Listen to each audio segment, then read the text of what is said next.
थाना Besra police team के द्वारा 2 लोगों को गिरफ्तार किया गया है। 2 लोगों का नाम प्रवीण और सत्येंद्र है। इन लोगों का मॉडस ऑपरेंडी ये रहता था कि ये लोग अलग अलग बैंकों में जाते थे और खुद के फर्जी आईडी कार्ड बनाकर अलग अलग बैंकों में खाते खुलवाते थे। हमें जब सूचना मिली इसमें तो इनके पास से पहले 6 खाते मिले और हर खातों में फोटो इन्हीं की लगी होती है, परंतु आइडेंटिटी कार्ड में जो नाम होता है वो हर जगह अलग अलग होता है। इस तरीके से ये लोग अपने ही फोटो पर अलग अलग आईडी से अकाउंट खुलवाते थे। वो अकाउंट एक जो फर्म्स होती हैं उनके नाम पे अकाउंट खुलवाते थे।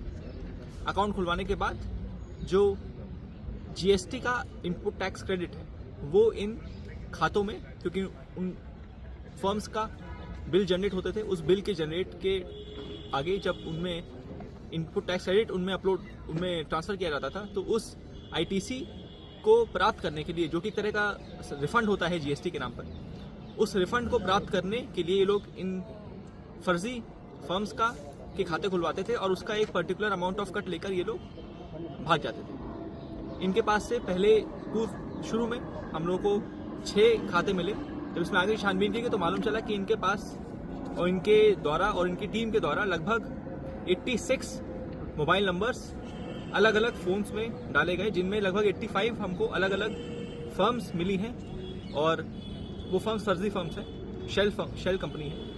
उन 86 शेल कंपनीज के द्वारा लगभग 51 करोड़ का आईटीसी अब तक पिछले 5 सालों में क्लेम किया गया और लगभग 350 करोड़ के उनसे बिल काटे गए। हम लोगों ने जीएसटी विभाग को भी सूचना दी है और वो भी अपने स्तर से इसमें कार्रवाई करेंगे।